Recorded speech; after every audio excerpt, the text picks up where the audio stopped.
Assalamualaikum warahmatullahi wabarakatuh. Perkenalkan, nama saya Anastasia Biesta dari Prodi Manajemen Sore A. Akan mempresentasikan materi bank dan bank sentral, yaitu mata kuliah bank dan lembaga keuangan lainnya untuk pengumpulan ulangan tengah semester. Bank sentral adalah lembaga yang bertanggung jawab untuk mengawasi sistem keuangan pada suatu negara. Nah, biasanya lembaga ini dimiliki oleh pemerintah dan bertugas untuk menjamin kegiatan dari badan-badan keuangan yang ada dalam negara tersebut. Nah, fungsinya untuk meningkatkan dan menstabilkan perekonomian negara secara nasional. Sebelum ada Bank Indonesia, seluruh aktivitas mengelola kebijakan moneter masih berpusat pada The Javas Bank, yang merupakan peninggalan Belanda sejak tahun 1800-an. Setelah kemerdekaan pun, perekonomian Indonesia masih menggunakan struktur yang dimiliki The Javas Bank or DJB.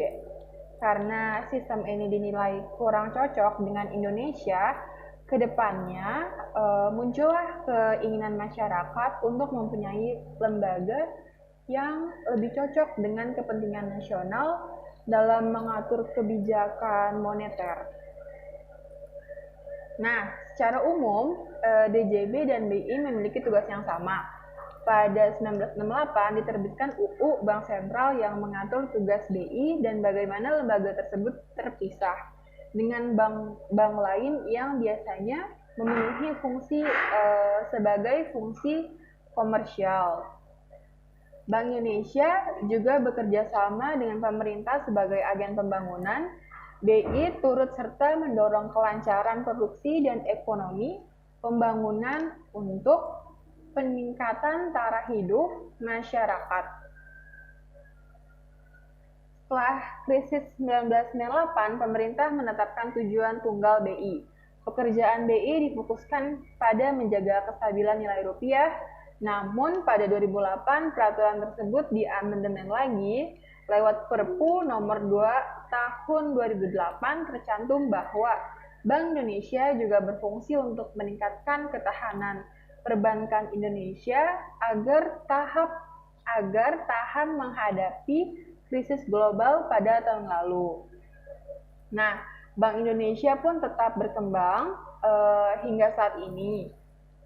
Ada pula Otoritas Jasa Keuangan atau OJK yang menjalankan tugas sebagai pengawas aktivitas perbankan, tugas yang sebelumnya diemban oleh BI.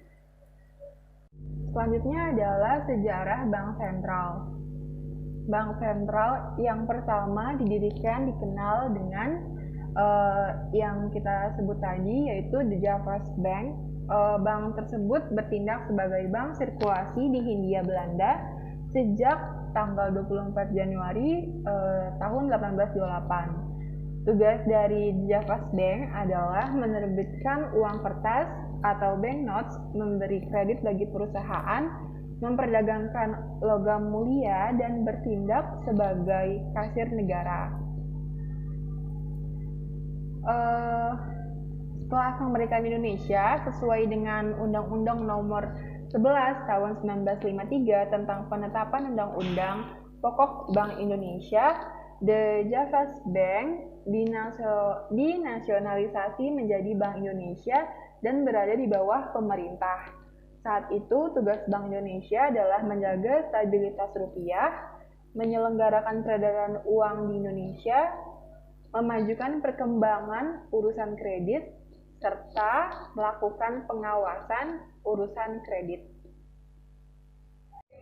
BNI sebagai bank sentral yang menerbitkan uang Republik Indonesia atau ORI. Nah, jadi banyak orang yang beranggapan kalau Bank Indonesia merupakan sentral bank yang dimiliki Indonesia setelah merdeka.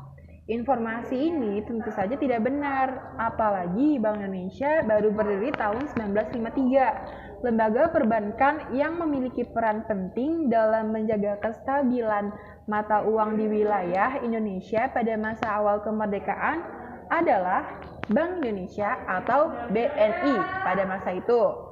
Nah, penetapan BNI sebagai sentral bank di Indonesia dilakukan melalui Peraturan Pemerintah Pengganti Undang-Undang Nomor 2 Tahun 1946 yang dikeluarkan pada tanggal 5 Juli 1946. Dalam menjalankan fungsinya, BNI merupakan lembaga yang bertugas mencetak uang Republik Indonesia atau ORI yang dikenal sebagai mata uang pertama milik Indonesia.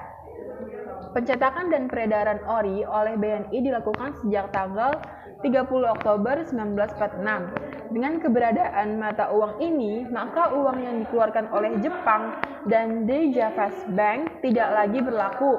ORI dibuat dalam bentuk uang kertas dengan nominal 1 sen dan ditandatangani oleh Menteri Keuangan.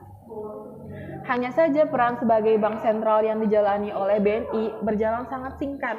Alasannya adalah keterbatasan aset yang dimiliki oleh BNI.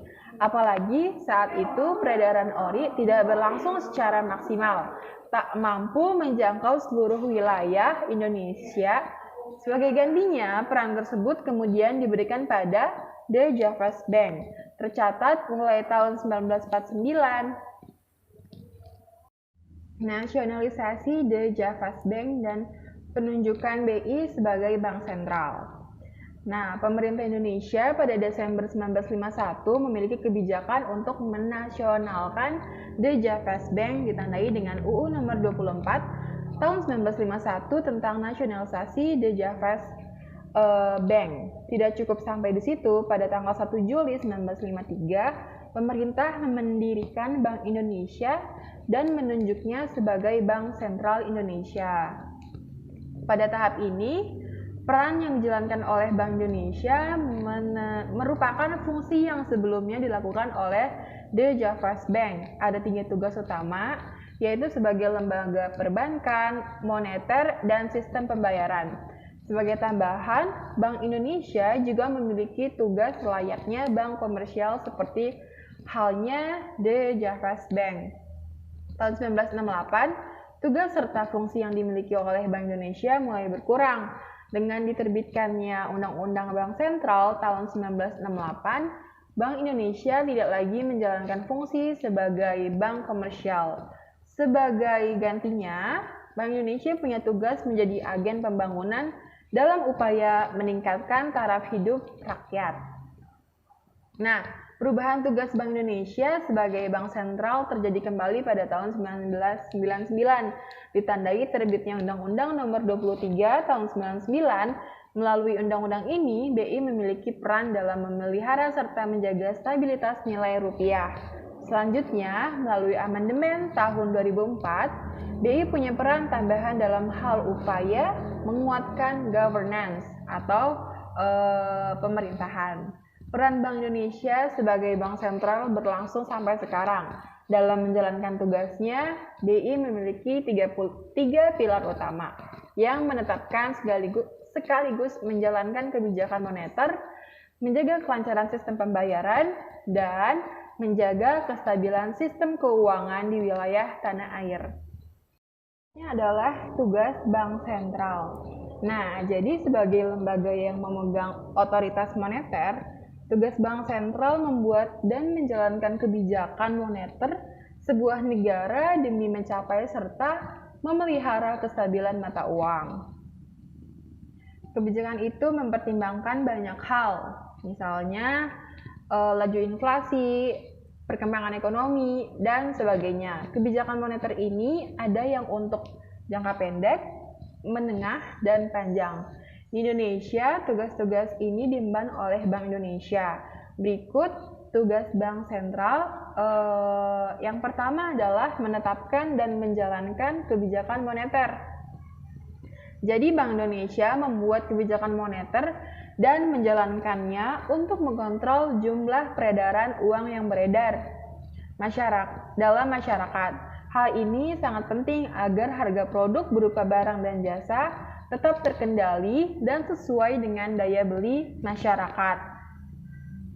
Kebijakan moneter itu haruslah bertujuan untuk mendorong tumbuhnya ekonomi nasional.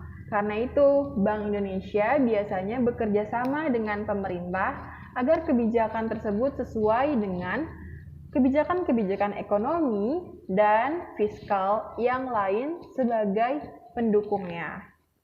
Yang kedua adalah mengatur dan menjaga kelancaran sistem pembayaran. Jadi ada dua sistem pembayaran yang kita kenal, yaitu sistem pembayaran tunai dan pembayaran non-tunai. Jika dulu penggunaan sistem pembayaran non-tunai itu masih terbatas, saat ini teknologi sudah mempermudah untuk melakukan transaksi non-tunai hanya lewat gadget.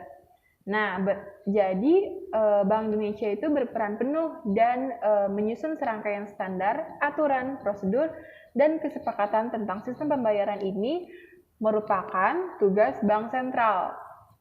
Nah, yang ketiga yaitu menjaga stabilitas sistem keuangan.